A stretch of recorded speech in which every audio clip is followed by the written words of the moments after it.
Hi, everyone. My name is Dr. Jennifer Schramm. I am one of the pediatric cardiac intensivists here at Johns Hopkins Hospital.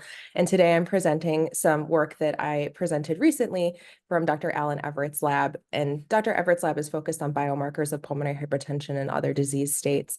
So we sought to look at CCN proteins in patients with pulmonary hypertension. So CCN proteins are secreted into the cellular matrix and they're important in cell adhesion and chemotaxis, and found implicated in many types of neoplasms, but have also been thought to be correlating with pulmonary hypertension.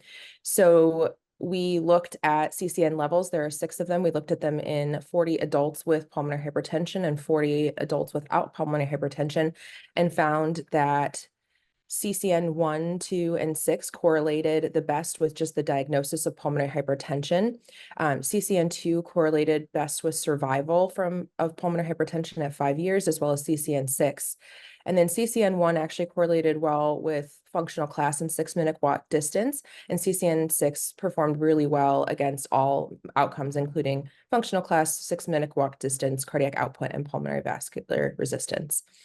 So what does this all mean? So CCN1 is ubiquitous in the tissues. It's important in angiogenesis, chemotaxis, proliferation, and cell adhesion. And overexpression is actually thought to be protective against PH. CCN2 is also known as CTGF. It's a more common name for it. And it is important in cell adhesion and is a mitoattractant secreted by vascular endothelial cells.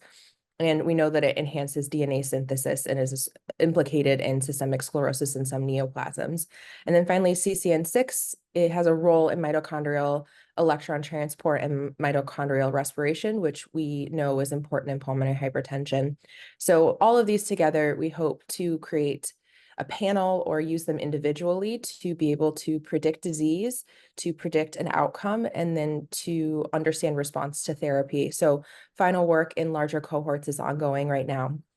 And I would really like to thank the Blalock-Taussig-Thomas Heart Center for supporting all of this work, Dr. Alan Everett's lab and everyone in it for supporting me through this, my PCICU colleagues in the Department of Anesthesia and Critical Care Medicine, and then finally, thank you to Johns Hopkins and the patients that inspire this work.